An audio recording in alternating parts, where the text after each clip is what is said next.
الحمد لله وكفى وسلام على عباده الذين اصطفى أما بعد أعوذ بالله من الشيطان الرجيم بسم الله الرحمن الرحيم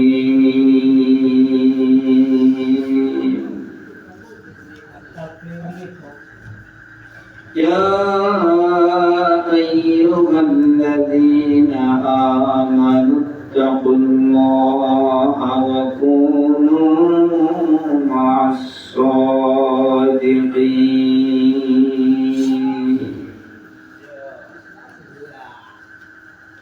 فقال النبي صلى الله عليه وسلم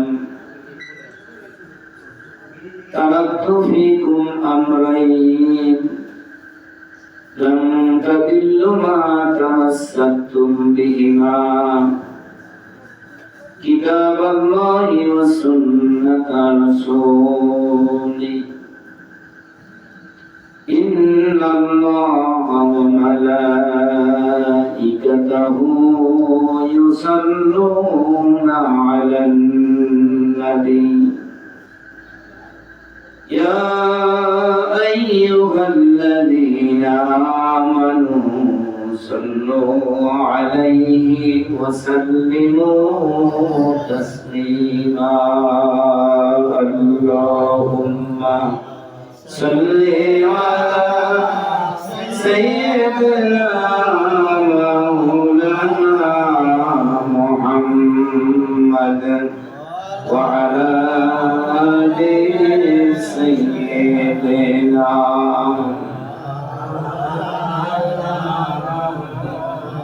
محبت پوری اللهم صل على سيدنا مولانا محمد وعلى آل سيدنا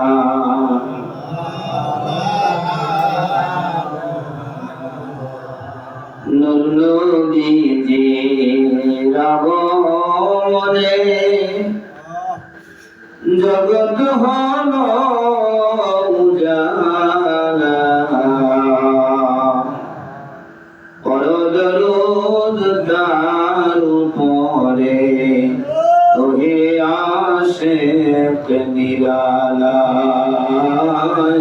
আল্লাহুম্মা সাল্লি আলা سيدنا مولانا محمد وعلى آل سيدنا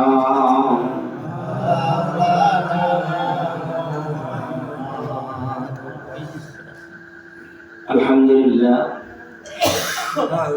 আল্লাহ রাসূল বলেন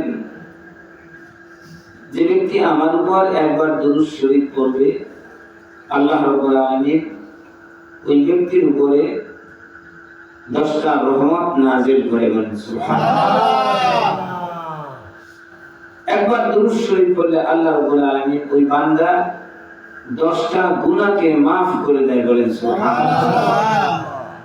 একবার দুরূদ শরীফ পড়লে ওই বান্দার ইজ্জত ও সম্মান আল্লাহর দরবারে 10 গুণ বেড়ে যায় বলেন সুবহানাল্লাহ। সুতরাং আমরা রহমতের আশায় আমাদের গুনাহ মাফের আশায় আমাদের ইজ্জত ও সম্মান আল্লাহর দরবারে বেড়ে যাবে এই আশায় অন্তরের অন্তঃস্থল থেকে আমরা দুরূদ শরীফ পড়ব। নিয়মিত দুরূদ শরীফ পড়লে রাসূল পাক সাল্লাল্লাহু আলাইহি ওয়াসাল্লামকে স্বপ্ন যোগে দেখা যায়। জয় বলেন সুবহানাল্লাহ। আল্লাহ রাসূলকে কেউ যদি স্বপ্ন যোগে দেখতে পারে তার জন্য জাহান্নামের আগুন হারাম হয়ে যায় বলে আল্লাহ রাসূলকে কেউ যদি স্বপ্ন যুগে দেখতে পারে তার জন্য জান্নাত ওয়াজিব হয়ে যায় বলে সুবহানাল্লাহ। আমরা দুরূদ শরীফ পড়েছি, মাঝখানে কাসিদা পড়েছি, কবিতা পড়েছি। নূর নবীজির আগমনে জগৎ হলো উজালা, পরদরুদ তার উপরে ওহে আসে নিরালা। জোরে বলেন সুবহানাল্লাহ। আল্লাহ রাসূলকে বলা হয় নূর নবী। আল্লাহ রাসূলকে কি বলা হয়? নূর নবী। কিন্তু আমার দুঃখ লাগে এক শ্রেণীর আলেম আছে, আলেম নামের জাহেল, তারা আল্লাহ রাসূলকে নূর নবী হিসেবে স্বীকার করে না। জোরে বলেন নাউজুবিল্লাহ। রাসূলের এক জামাইয়ের নাম উসমান রাদিয়াল্লাহু তাআলা আনহু। নাম কি? উসমান রাদিয়াল্লাহু তাআলা আনহু। এই উসমানকে বলা হয় উসমান জিন নুরাইন। উসমান জিন নুরাইন। উসমান দুই নূরের মালিক। জোরে বলেন সুবহানাল্লাহ। অর্থাৎ হযরত উসমান রাদিয়াল্লাহু তাআলা আনহু আল্লাহ রাসূলের প্রথম এক কন্যা বিবাহ করেন। কিছুদিন ঘর সংসার করার পরে ওই কন্যা মারা যায়। এরপরে আল্লাহ রাসূল তার কাছে তার আরেক কন্যা বিবাহ করেছে। এইজন্য উসমানকে জিন নুরাইন বলা হয়, দুই নূরের মালিক। জোরে বলেন সুবহানাল্লাহ।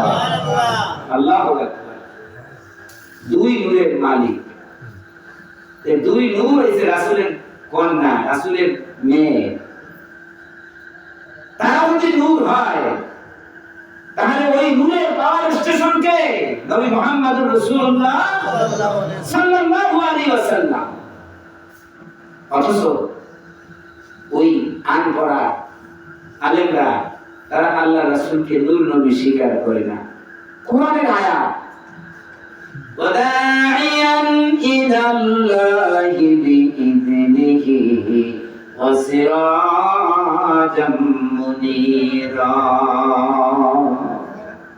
কোরআনের আয়াত আল্লাহ পাক বলেন, হে রাসূল, আমি আপনাকে দুনিয়াতে কলিমার দাওয়াত দেওয়ার জন্য পাঠিয়েছি। আমি আপনাকে নূর দান করেছি, উজ্জ্বল প্রদীপ হিসাবে আমি আপনাকে পাঠিয়েছি। জোরে জোরে বলেন সুবহানাল্লাহ। ওটা খুললেন না, দরজাটা ভাঙা, ওটা খুললেন না। ওই বের দাঁড় আসতে বলেন।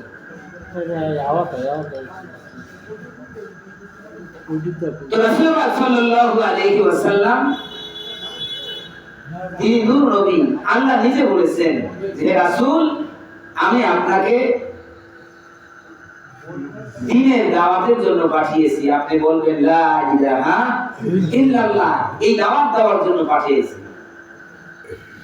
আর আমি আপনাকে দিয়েছি নূর, সিরাজাম মুনীরা, উজ্জ্বল প্রদীপ। জোরে বলেন সুবহানাল্লাহ। আমরা জানা আয়েশা রাদিয়াল্লাহু তাআলা আনহা বলেন, আল্লাহ রাসূল সফরে যাইতেন। কোন কোন সময় আমাদের চুলায় আগুন জ্বলতো, কোন সময় জ্বলতো না। কোন সময় আমরা খেয়ে থেকেছি, কোন সময় না খেয়ে থেকেছি। অনেক ক্ষুধার কষ্ট পেয়েছি। কিন্তু দীর্ঘদিন পরে আল্লাহ রাসূল যখন বাসায় আসতেন, রাসূলের ওই চেহারা দেখলে আমাদের ক্ষুধার যন্ত্রণা থাকতো না। জোরে জোরে বলেন সুবহানাল্লাহ।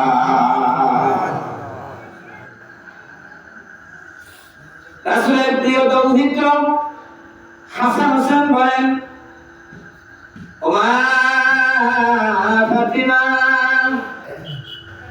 ক্ষুধার যন্ত্রণা সহ্য করতে পারি না মা, আমাদেরকে নানু বাড়ি নিয়ে চলো।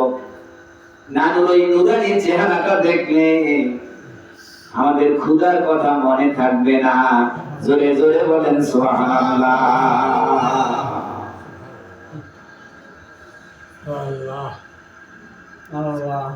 রাসূল সাল্লাল্লাহু আলাইহি ওয়াসাল্লামের পিতার নাম আব্দুল্লাহ।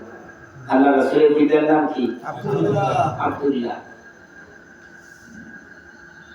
এই আব্দুল্লাহ তো আল্লাহ রাসূলের জন্মের আগেই ইন্তেকাল করেছেন। চাচা আবু তালেব তিনি ব্যবসা বাণিজ্য করতেন।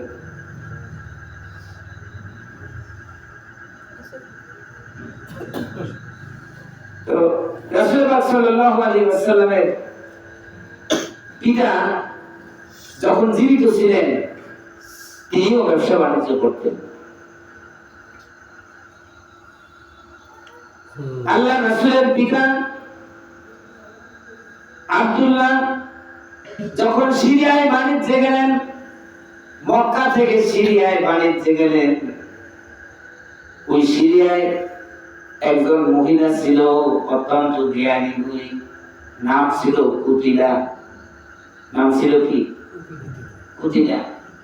সে লক্ষ্য করলো যে মক্কা শরীফ থেকে একটা কাফেলা আসছে, ওই কাফেলার মধ্যে একটা লোক আছে যার কপালে নূর চমকায়। ওই মহিলা পূর্ববর্তী কিতাব সম্পর্কে তার জ্ঞান ছিল। আখির জামানার পয়গম্বর মক্কা শরীফে আগমন করবেন, এই কাফেলাটা আসছে মক্কা শরীফ থেকে। ওই যে ব্যক্তিকে দেখা যায় যার কপালে নূর চমকায়, এই ব্যক্তি হয়তো বা হবে আখির জামানার পয়গম্বর, অথবা এই ব্যক্তির ঔরাসী জন্মগ্রহণ করবে আখির জামানার পয়গম্বর। জোরে জোরে বলেন সুবহানাল্লাহ। ওই সিরিয়ার ওই মহিলা কুতিলা তিনি লোক মারফত আল্লাহ রাসূলের পিতা আব্দুল্লাহর কাছে রাহবার পাঠাইলেন বিবাহের প্রস্তাব নিয়ে, যে আমি তার সাথে বিবাহ বসতে চাই। জয় বলেন সুবহানাল্লাহ। প্রস্তাব আসলো, আপনাকে দেখে এই সিরিয়ার রমণী পছন্দ করেছে, চয়েস করেছে, আপনার সাথে বিবাহ বসতে চায়, আপনি কি বলেন? আল্লাহ রাসূলের পিতা আব্দুল্লাহ বলতেছেন, আমার পিতা আব্দুল মুত্তালিব এখনো জীবিত আছেন, আমি আব্বা জানের পারমিশন ছাড়া কোনো কথাবার্তা বলতে পারবো না। জোরে জোরে বলেন সুবহানাল্লাহ। এই বলিয়া ব্যবসা বাণিজ্য করে মক্কায় চলে গেলেন। এই ফাঁকে আল্লাহ রাব্বুল আলামিন তার হাবিবের রূহকে মা আমেনার গর্ভে দান করলেন। জোরে বলেন সুবহানাল্লাহ। আল্লাহ রাসূলের রূহ মুবারক যখন মা আমিনার গর্ভে গেলেন, আব্দুল্লাহর কপালটা সেই আগের মতো জ্বল করে না। জোরে বলেন সুবহানাল্লাহ। ওই কপালে যে নূর চমকাতো, ওটা তো আব্দুল্লাহ নূর নয়, ওটা নূরে মুহাম্মাদি। জোরে বলেন সুবহানাল্লাহ।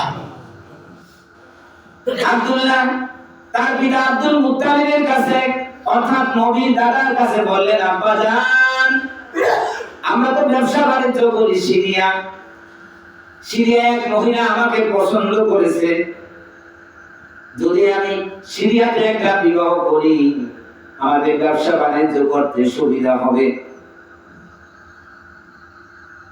বাবা পারমিশন দিয়ে দিলেন। এবার আবার অনেকদিন পরে ওই সিরিয়াতে আব্দুল্লাহ আল্লাহ রাসূলের পিতা বাণিজ্যে আসলেন।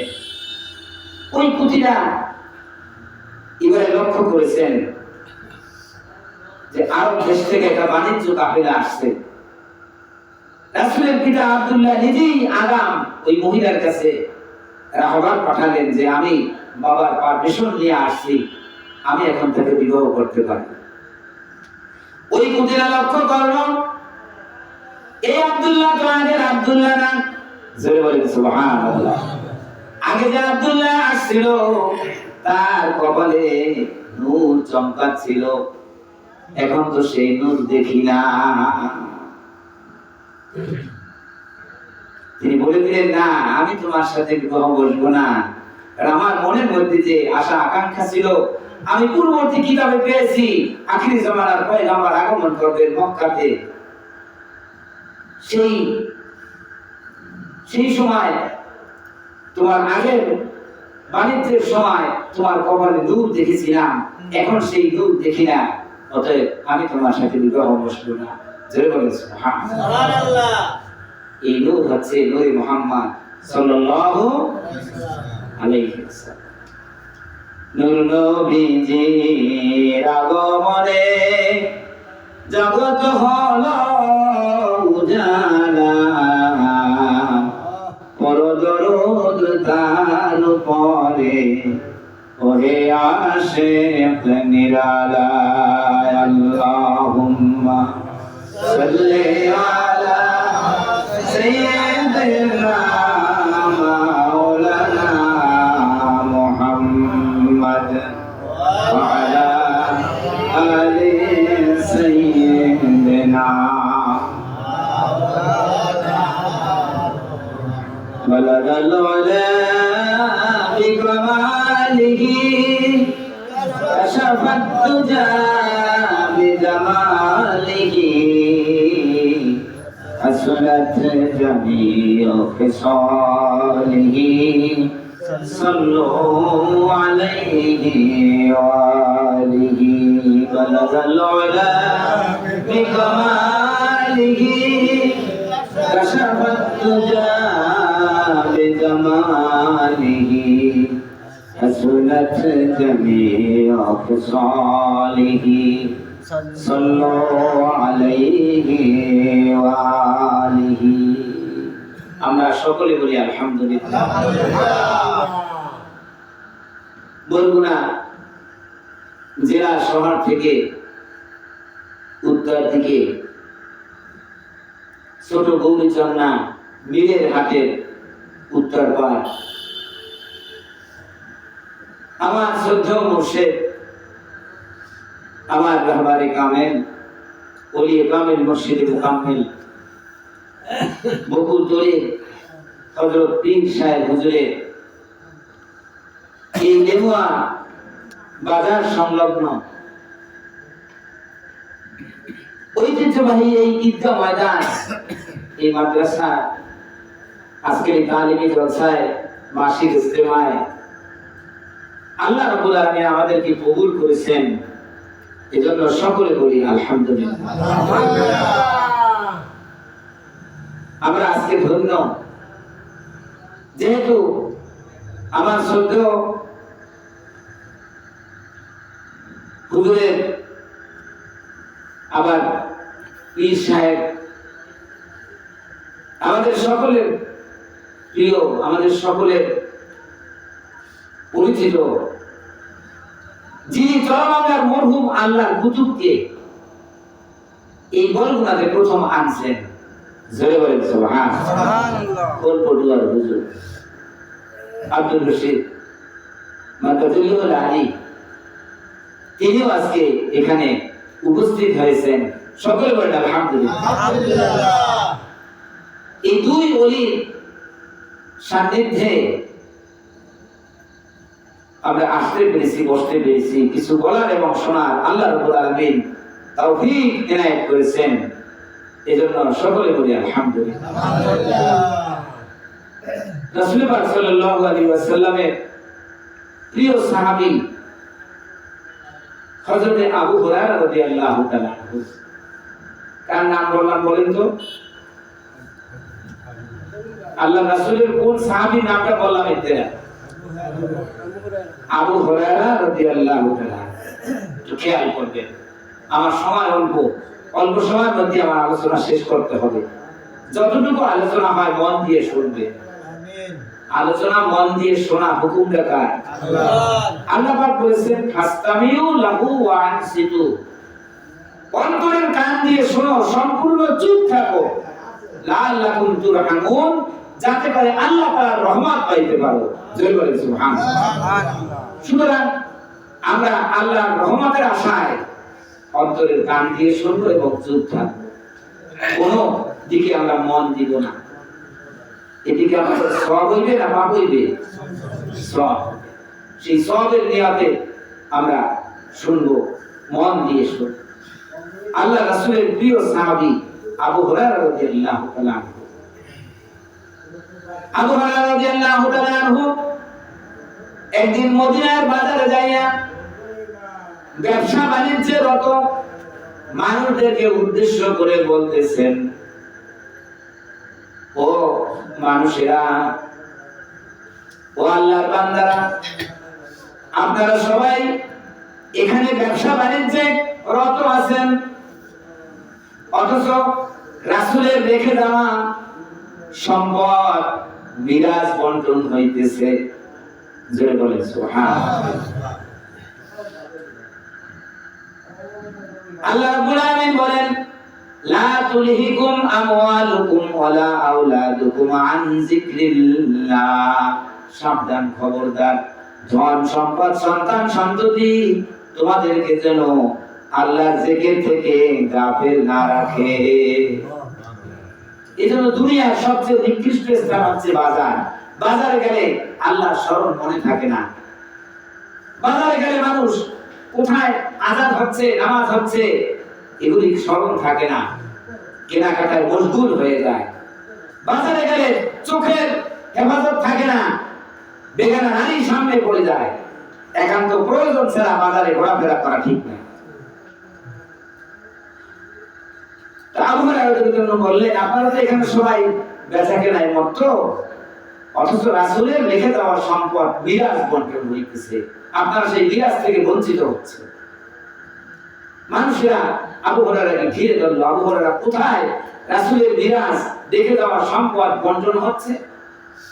আবু হুরায়রা বললেন, ওই মসজিদে নববীতে। এই কথা শুনিয়া ওই মানুষগুলো মসজিদে নববীতে দৌড় দিল, বেচা কিনা সব কিছু ফালাইয়া সম্পদের লোভে তারা সেই মসজিদে নববীতে দৌড় দিল। মসজিদে নববীতে দাঁড়িয়ে দেখতেছে সেখানে সম্পদ বন্টন হওয়ার মতো কিছু দেখে না। সেখানে দেখতেছেন কতিপয় মানুষেরা কোরআন তেলাওয়াত করতেছে, কেউ কেউ নফল নামাজ পড়তেছে, কেউ কেউ জিকির আজকার করতেছে, আবার কেউ কেউ এক পাশে বসে হাদিস বয়ান করতেছে, দ্বীনি আলাপ আলোচনা করতেছে। এক একজন এক এক কাজে রত আছে, সম্পদ বন্টন হওয়ার মতো কিছু দেখতেছে না। ওই মানুষগুলো আবার বাজারে দৌড় দিল। বাজারে দৌড়ে আসে দেখে আবু হুরায়রা সেইখানে দাঁড়ায় আছে। এসে বলল, নবীর সাহাবী আবু হুরায়রা, তুমি তো কখনো মিথ্যা কথা বলো নাই, ছল চাতুরি করো নাই, হাসি ঠাট্টা করো নাই। আজকে তুমি বললা কি, আমরা দেখলাম কি? বলছে, আমি কি বলছি আর তোমরা কি দেখছো?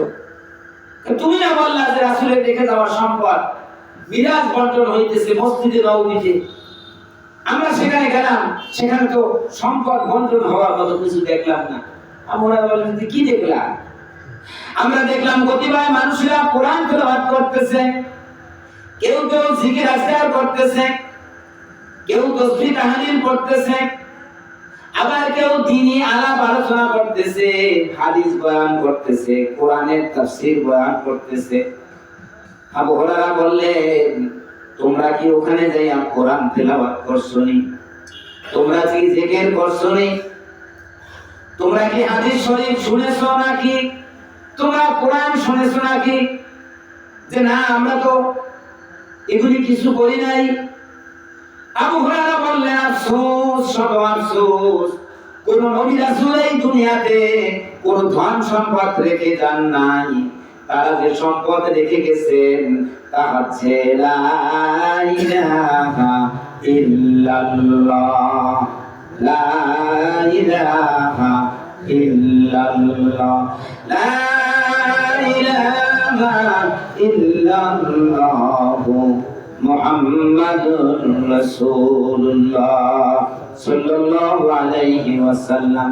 তারা যে সম্পদ রেখে গেছেন তা হচ্ছে কোরআন তেলাওয়াত, তারা যে সম্পদ রেখে গেছেন তা হচ্ছে এই দ্বীনি মজলিস, দ্বীনি কথাবার্তা, কোরআনের বয়ান করা, হাদিসের বয়ান করা, এটাই হচ্ছে তাদের রেখে যাওয়া সম্পদ। আসলে প্রকৃতপক্ষে ওইটাই তো সম্পদ, কি বলেন ঠিক কিনা? আমি মরে যাব, আমি নিজামুদ্দিন দীর্ঘদিন সরকারি চাকরি করেছি, অনেক টাকা কামাই করেছি, বিল্ডিং করেছি, সন্তানের জন্য সম্পদ করেছি, কিন্তু আমি যদি এখন মরে যাই, আমার ওই বিল্ডিং, আমার অ্যাকাউন্টের টাকা কি আমার কাপড়ের মধ্যে ভরে দেবে বলেন? কবরে কি কিছু যাবে না? আল কাইয়িসু মান দানা নাফসুহু ওয়া আমিলা লিমা বাদাল মাউত ওয়া লা আদিনা নাফসুহু হাওয়াহু ওয়া তামান্না আলাল্লাহ। ওই ব্যক্তি সবচেয়ে বড় জ্ঞানী, সবচেয়ে বড় বুদ্ধিমান। মান দানা নাফসুহু, যে নিজের নফসকে দমন রাখে, নিজের নফসকে নিয়ন্ত্রণ করে, ওয়া আমিলা লিমা বাদাল মাউত, মৃত্যুর পরে ওই কবরের জন্য সামান জোগাড় করে। কবরের কে সাথী হবে, কে বাতি হবে, পরকালে কে সাথী হবে, বাতি হবে, এইটা চিন্তা ভাবনা করিয়া এই দুনিয়ায় থাকতে নামাজ পড়ে, রোজা রাখে, কোরআন তেলাওয়াত করে, জিকির আজকার করে। জোরে জোরে বলেন সুবহানাল্লাহ। আবু হুরায়রা বললেন, আফসোস, শত আফসোস, কোন নবী রাসূল এই দুনিয়াতে কোন দিনার দিরহাম, কোন টাকা পয়সা, জমি গাড়ি বাড়ি রেখে যান নাই। তাদের রেখে যাওয়ার সম্পত্তি হচ্ছে এই জিকির আজকার, এই দ্বীনি মজলিস। জোরে বলেন সুবহানাল্লাহ। সুতরাং আমার শ্রদ্ধেয় শায়েখ আব্দুল হামিদ মাদাজিল্লাহুল আলী, আমাদের সকলের পরিচিত খোলপটুয়ার পীর সাহেব হুজুর আজকে এখানে এসেছেন। এই দ্বীনি মজলিসে আল্লাহ তাআলা আমাদেরকে কবুল করেছেন, এজন্য আবারও বলি আলহামদুলিল্লাহ। আমার সাথে সাথে সকলে পড়েন আউযু বিল্লাহি মিনাশ শাইতানির রাজীম। বিসমিল্লাহির রহমানির রহিম। رب قد آتيتني من الملك وعلمتني من تأويل الأحاديث فاطر السماوات والأرض أنت ولي في الدنيا والآخرة توفني مسلما وألحقني بالصالحين। সকলে বলেন সাদাকাল্লাহুল আযীম। আমার আনন্দ লেগেছে, আমার সাথে সাথে এই ছেলেটা এই আয়াতখানা পড়েছে, যেহেতু ওখানে কোরআনে হাফেজ, হাফেজ না তো ওর ভিতরে এটা আছে। আমি দেখছি, লক্ষ্য করছি, আমার সাথে সাথে ও কোরআনে আয়াতটা পড়ছে, সূরা ইউসুফ। এটা হযরত ইউসুফ আলাইহিস সালাম যাকে ভাইয়া মারার জন্য কুয়ায় ফেলে দিল, কিন্তু রাখে আল্লাহ, মারে কি? অতুখরিজুল হাইয়া মিনাল মাইয়িতি ওয়া তুখরিজুল মাইয়িতা মিনাল হাই। আল্লাহ যাকে জীবিত রাখবে, দুনিয়া কেউ তাকে মারতে পারবে না। আর আল্লাহ যার মৃত্যু নির্ধারণ করেছে, দুনিয়ার সর্বশক্তি একত্রিত হয়েও তাকে কেউ রক্ষা করতে পারবে না, ঠিক কিনা? সুবহানাল্লাহ। ভাইরা চেয়েছিল ইউসুফ আলাইহিস সালামকে দুনিয়া থেকে বিদায় করে দিবে। ভাইরা ওই কুয়ার মধ্যে ফেলে উপরে বসে তামসা দেখছিল। আল্লাহ রাব্বুল আলামিন সময়ের ব্যবধানে ইউসুফ আলাইহিস সালামকে চেয়ারে বসাইয়া দিলেন, রাজতক্তে বসাইয়া দিলেন। আর ভাইরা মুসাফিরের মতো নিচে বসে ভিক্ষার হাত প্রসারিত করে দিল। ও মিশরের বাদশা, আমাদেরকে একটু সাহায্য সহানুভূতি করো। জোরে জোরে বলেন সুবহানাল্লাহ। وتعز من تشاء وتذل من تشاء।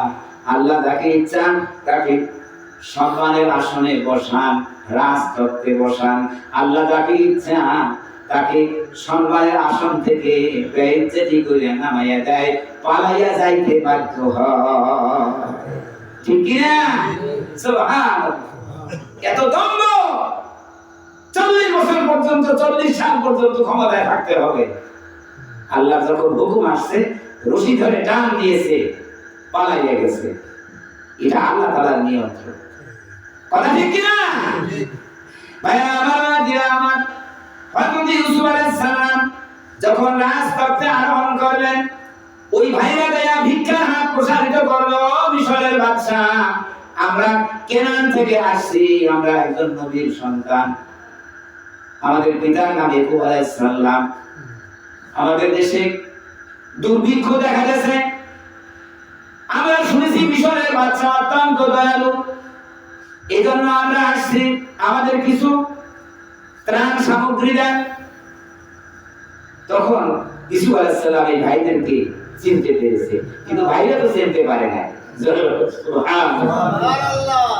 ইউসুফ আলাইহিস সালাম তখন জিজ্ঞাসা করছে, হাল আলিমতুম মা ফাআলতুম বিইউসুফ ওয়া আখিহি ইয আনতুম জাহিলুন। তোমাদের কি মনে আছে তোমাদের একটা ভাই ছিল ইউসুফ নামে, তোমরা তার সাথে কি ব্যবহার করেছিলে? জোরে বলেন সুবহানাল্লাহ। ওদের চক্ষু স্থির হয়ে গেছে। কি রে, আজ থেকে 40 বছর আগে সৎ ভাই ইউসুফকে কুয়ায় ফেলে দিলাম, যার কোনো নাম নিশানা নাই। মিশরের বাদশা আবার এই খবর রাখিয়ে দিল। ওদের সন্দেহ হয়েছে, ওরা তাকায় দেখেছে ইউসুফের মতোই তো দেখা যায়। ছেলে বলেছে সুবহানাল্লাহ। ওরা বলল, আইনুকা আনতা ইউসুফ, তাহলে তুমি কি সেই ইউসুফ নাকি? ছেলে বলেন সুবহানাল্লাহ। হযরত ইউসুফ আলাইহিস সালাম বললেন, আলা ইউসুফ ওয়া হাযা আখি, আমি সেই ইউসুফ যাকে তোমরা কুয়ায় ফেলে দিয়েছিলে, আর এই বনিয়ামিন আমার ভাই। জোরে বলেন সুবহানাল্লাহ। ভাইরা তো তখন থর থর থর থর কাঁপতেছে। আয় হায় রে, যে শত্রু দুনিয়া থেকে বিদায় করার জন্য কুয়ায় ফেলে দিলাম, আজকে সে ক্ষমতার মসনদে বসা, আর আমরা ভিক্ষুক হয়ে হাত পেতেছি তার দরবারে। ভাইরা থর থর কাঁপতেছে। হযরত ইউসুফ আলাইহিস সালাম কত বড় উদার মানুষ, কত বড় নবী, কত বড় উদার। আগাম বলে দিলেন, লা তাসরিবা আলাইকুমুল ইয়াওম। ভাইরা, তোমাদের ভয়ের কোনো কারণ নাই, তোমাদের কোনো অপরাধ নাই। জোরে বলেন সুবহানাল্লাহ। এটা আমার ললাটে লেখা ছিল, তোমরা আমাকে কুয়ায় ফেলে দিলে, ওখান থেকে তুলে আল্লাহ আমাকে রাজতত্ত্বে বসাবেন, এটা আমার কপালে লেখা ছিল। সুবহানাল্লাহ। সুতরাং তোমাদের কোনো অপরাধ নাই। জোরে বলেন সুবহানাল্লাহ। ইযহাবু বিকামিসি হাদা ফাআলকুহু আলা ওয়াজহি আবি ইয়াতি বাসীরা। ও ভাইরা আমার, অবশ্যই আমার মায়ায় আমার পিতা কাঁদতে কাঁদতে অন্ধ হয়ে গেছে। অবিয়াদ্দাদা আইনাহু, তার চক্ষু সাদা হয়ে গেছে। আমার এই জামাটা নিয়া বাবার চোখের সামনে ধরো, আব্বাজান দৃষ্টি শক্তি ফিরে পাবে। বলেন সুবহানাল্লাহ। নবীরা যা ব্যবহার করে, তাদের ব্যবহৃত জিনিসের মধ্যেও মুজিজা আছে, অলৌকিক ক্ষমতা আছে। যেটা বলেন সুবহানাল্লাহ। কোথায় মিশর, কোথায় কেনান, ওইখান থেকে ভাইরা রওনা দিয়েছে, শত শত মাইল দূর থেকে রওনা দিয়েছে ইউসুফ আলাইহিস সালামের জামা নিয়া। এদিকে অন্ধ নবী ইয়াকুব আলাইহিস সালাম বলতেছে, ইন্নী লাযিদু রিহা ইউসুফা লাউলা আন তুফান্নিদুন। আমি তো ইউসুফ আলাইহিস সালামের ঘ্রাণ পাইতেছি। জয় বলে সুবহানাল্লাহ। লাউলা আন তুফান্নিদুন, যদিও তোমরা আমাকে একটু পাগল বলবা, বাতিগ্রস্ত বলবা, কিন্তু আমি তো ইউসুফের ঘেরান পাইতেছি। ঘরের মানুষেরা বলল, ইন্নাকা ধরালিকাল কদিম, আপনি ওই পুরান রাত্রির মধ্যে রয়েছেন। 40 বছর আগে ইউসুফ গেছে কোথায়, এখন আপনি ইউসুফের ঘেরান পান। হযরত ইয়াকুব আলাইহিস সালাম বলতেছেন, ইন্নী আ'লামু মিনাল্লাহি মা লা তা'লামুন, আমি যাহা আল্লাহ তাআলার পক্ষ থেকে জানি তোমরা তাহা জানো না। সুবহানাল্লাহ। সময় ব্যবধানে সেই ভাইরা জামা নিয়ে আসলো, পিতার চোখের সামনে জামা ধরলো, ফারদাদ্দা বাসীরা, তিনি দৃষ্টি শক্তি ফিরে পেলেন। বলেন সুবহানাল্লাহ। আলাম আকুল লাকুম ইন্নী আ'লামু মিনাল্লাহি মা লা তা'লামুন, আমি কি বলি না আমি আল্লাহ তাআলার পক্ষ থেকে যাহা জানি তোমরা তাহা জানো না। জোরে বলেন সুবহানাল্লাহ। হ্যাঁ আমার এই ইউসুফ আলাইহিস সালাম আল্লাহ তাআলার কত বড় কৃতজ্ঞ বান্দা ছিলেন, আল্লাহ তাআলার কত মুখলেস বান্দা ছিলেন। তিনি রাজতত্ত্বে আরোহণ করে আনন্দে মত্ত হয়ে যান নাই, আল্লাহর দরবারে শুকর করেছেন। জোরে জোরে বলেন সুবহানাল্লাহ। রব্বি কদ আতাইতানি মিনাল মুলকি ওয়া আল্লামতানি মিন তা'ওয়িলিল আহাদিস ফাতিরাস সামাওয়াতি ওয়াল আরদ আনতা ওয়ালিয়্যি ফিদ দুনিয়া ওয়াল আখিরা তাওয়াফফানি মুসলিমান ওয়া আলহিকনি বিস-সালিহিন। জোরে বলেন সুবহানাল্লাহ। হযরত ইউসুফ আলাইহিস সালাম মিশরের প্রেসিডেন্ট হয়ে আল্লাহর দরবারে বলতে লাগলেন, আল্লাহ আপনি আমাকে মিশরের বাদশা বানাইছেন, ওয়া আল্লামতানি মিন তা'ওয়িলিল আহাদিস, আল্লাহ আপনি আমাকে জ্ঞান দিয়েছেন, আমি স্বপ্নের ব্যাখ্যা বলতে পারি, এই জ্ঞান আপনি আমাকে দিয়েছেন, রাষ্ট্র পরিচালনা করার জ্ঞান আপনি আমাকে দান করেছেন। ফাতিরাস সামাওয়াতি ওয়াল আরদ, ও আসমান জমিনের স্রষ্টা ও মালিক, আনতা ওয়ালিয়্যি ফিদ দুনিয়া ওয়াল আখিরা, আল্লাহ আপনি আমার দুনিয়া এবং আখিরাতে উভয় জাহানে আপনি আমার ওলি, আপনি আমার বন্ধু। জোরে জোরে বলেন সুবহানাল্লাহ। তাওয়াফফানি মুসলিমান ওয়া আলহিকনি বিস-সালিহিন, আল্লাহ আপনি আমাকে মুসলমান হিসেবে মৃত্যু দান করেছেন। ওয়া আলহিকনি বিস-সালিহিন, যারা আল্লাহ ওয়ালা হক্কানি রব্বানি, যারা সালিহিন তাদের দলভুক্ত করেন। জোরে বলেন সুবহানাল্লাহ। ইউসুফ আলাইহিস সালাম কি মুসলমান ছিলেন না? হ্যাঁ, শুধু কি মুসলমান একজন পয়গম্বর, সে আল্লাহর দরবারে কি ফরিয়াদ করতেছে, তাওয়াফফানি মুসলিমান, আল্লাহ তুমি আমাকে মুসলমান হিসেবে মৃত্যু দান করো। কারণ আল্লাহ তাআলা বলেছেন, লা তামুতুন্না ইল্লা ওয়া আনতুম মুসলিমুন, তোমরা মুসলমান না হয়ে মৃত্যুবরণ করো না। এই ফরিয়াদটাই ইউসুফ আলাইহিস সালাম আল্লাহর দরবারে করেছেন, আল্লাহ আমাকে মুসলমান হিসেবে মৃত্যু দান করেন। ওয়া আলহিকনি বিস-সালিহিন, যারা সালিহিন নেককার পরেজগার আল্লাহ ওয়ালা হক্কানি রব্বানি আল্লাহর ওলিদের অন্তর্ভুক্ত করেন, তাদের সাথী করেন। জোরে জোরে বলেন সুবহানাল্লাহ। আল্লাহ রাব্বুল আলামিন বলেন, ইয়া আইয়ুহাল্লাযীনা আমানুত্তাকুল্লাহ, ও ঈমানদার বান্দাগণ আল্লাহকে ভয় করো, ওয়া কুলু মা'আস সাদিকিন, যারা আল্লাহ ওয়ালা হক্কানি রব্বানি সেই সাদিকিনদের সান্নিধ্যে দাও। জোরে বলেন সুবহানাল্লাহ। হ্যাঁ আমার ইঞ্জিনিয়ার হতে হলে ইঞ্জিনিয়ারিং বিশ্ববিদ্যালয় থেকে পাশ করে কিন্তু ইঞ্জিনিয়ার হওয়া যায় না। অভিজ্ঞ ইঞ্জিনিয়ারের কাছে থাকিয়া প্র্যাকটিক্যাল কাজ করিয়া তারপর ইঞ্জিনিয়ার হতে পারে, ঠিক কি না? ডাক্তার হতে হলে মেডিকেল বিশ্ববিদ্যালয় থেকে পাশ করলেই কিন্তু ডাক্তার হওয়া যায় না, পাশ করার পরে ইন্টারভিউ করতে হয়, অভিজ্ঞ ডাক্তারের সাথে থেকে হসপিটালে বাস্তব কাজ করে তারপরে ডাক্তার হওয়া যায়। কি বলে ঠিক কি না? তদ্রূপ ভাবে আল্লাহওয়ালা হতে হলে, আল্লাহর ওলি হতে হলে আল্লাহর ওলিদের সান্নিধ্যে যেতে হয়। একা একা কখনো আল্লাহর ওলি হওয়া যায় না।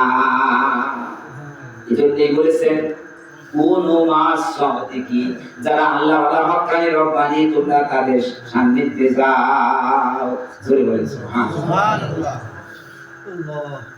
ইতিহাস বিখ্যাত আল্লাহর ওলি বাকিবিল্লাহ রহমাতুল্লাহ আলাইহি, কার নাম বললাম বলেন তো?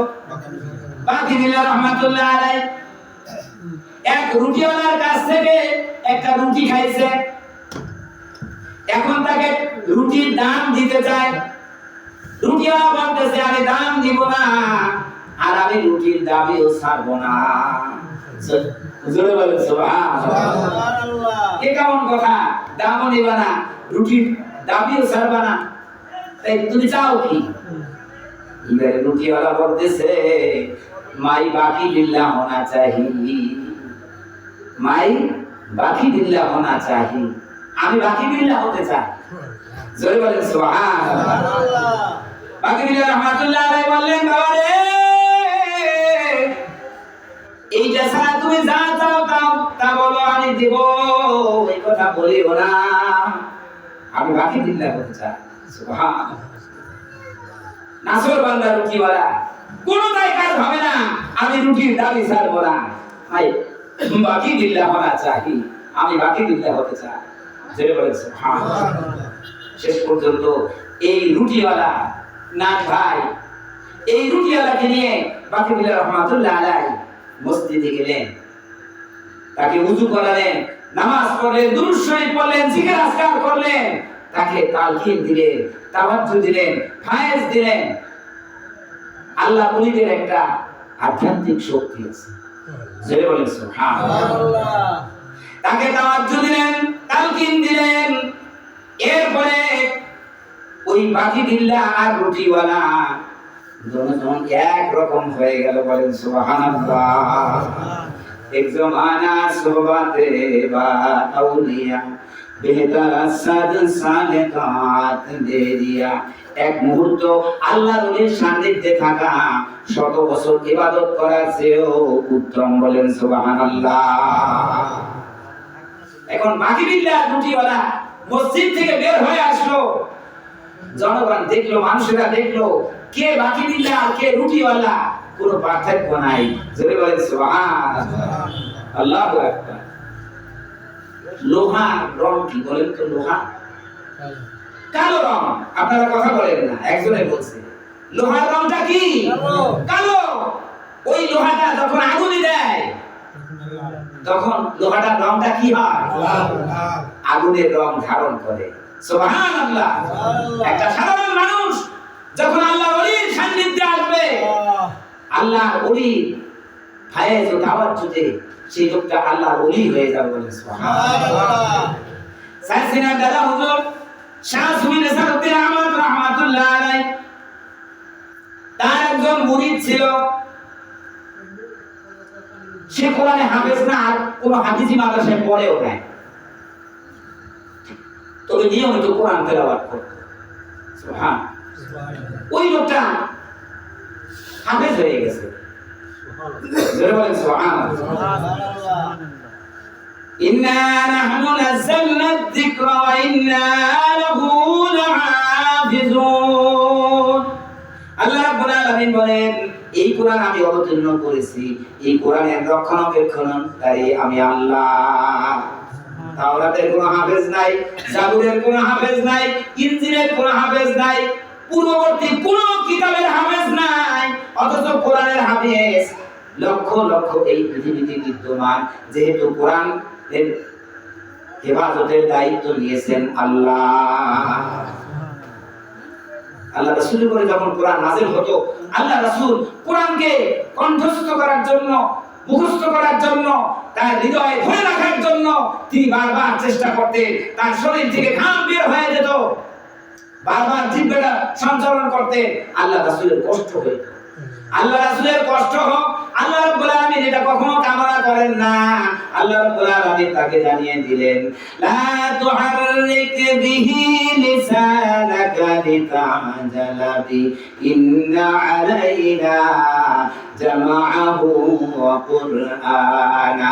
আমার হাবিবের কোরআনকে ধরে রাখার জন্য, কোরআনকে কণ্ঠস্থ করার জন্য, কোরআনকে আপনার হৃদয়ে বদ্ধমূল করার জন্য আপনার এত পেরেশানি লাগবে না, এত বারবার তেলাওয়াত করা লাগবে না।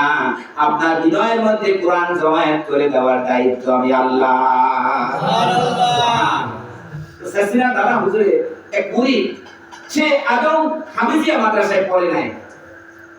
হাফেজ হতে হলে তো হেফজখানায় ওই নিয়মে পড়তে হয়, কিন্তু সে সেই নিয়মে পড়ে না, অথচ সে কোরআনে হাফেজ হয়ে গেছে। আল্লামা সাইদি সাহেব জেলখানা বসে কোরআনে হাফেজ হয়েছে পুরো বয়সে। এই যে জসিমউদ্দিন রহমানী মাদ্দাজিলুল আলী 11 বছর পর্যন্ত জেল খেটেছেন, কোরআনে হাফেজ হয়ে গেছে। সুবহানাল্লাহ সুবহানাল্লাহ। ভাইরা আমার, যারা আমার ওই মুরিদকে জিজ্ঞাসা করা হয়েছে, আপনি কিভাবে কোরআনে হাফেজ হইলেন? আপনি তো হাফেজিয়া মাদ্রাসায় পড়েন নাই, আপনি কিভাবে হাফেজ হইলেন? উনি বললেন, আমি রাতের বেলা স্বপ্নে দেখি আমার পীর শাহ সুফি নিসারউদ্দিন আহমদ রাহমাতুল্লাহ আলাইহি আমাকে রাতের বেলা কোরআন পড়ায়। রাতের বেলা কি করে? আমি স্বপ্নে দেখি রাতের বেলা আমার পীর সাহেব আমাকে কোরআন পড়ায়। সকাল বেলা ওইটুকু আমার মুখস্থ হয়ে যায়। জোরে জোরে বলেন সুবহানাল্লাহ। তাওয়াফানি মুসলিমান ওয়া আলহিকনি বিস-সলিহিন। আল্লাহ আমাকে মুসলমান হিসেবে দাও, আর আল্লাহ ওয়ালা হক্কানি রব্বানি, আল্লাহর ওলিদের সান্নিধ্যে যাওয়ার তৌফিক দাও। জোরে বলেন সুবহানাল্লাহ। আল্লাহু আকবার।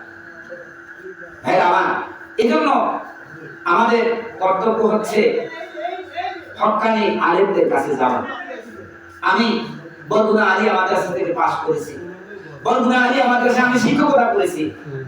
দীর্ঘ 30 বছর পর্যন্ত যশোরে আমি চাকরি করেছি। আমি দেখেছি আমার গুজিগালার হুজুর একুম মাওলানা সাহেব বলতেছেন যে বাবারা, ইলম কিন্তু দুই প্রকার। ইলম কয় প্রকার? একটা হচ্ছে ইলমে শরিয়াত, আর একটা হচ্ছে ইলমে মারিফা। আমি ইলমে শরিয়াত কিছুটা হলেও শিক্ষা করেছি, কিন্তু ইলমে মারিফা আমি শূন্য। এজন্য ইলমে মারিফা শেখার জন্য আমি আমার শ্রদ্ধেয় পীর সাহেব শাইখ আব্দুল হামিদের কদমে আমি এসেছি।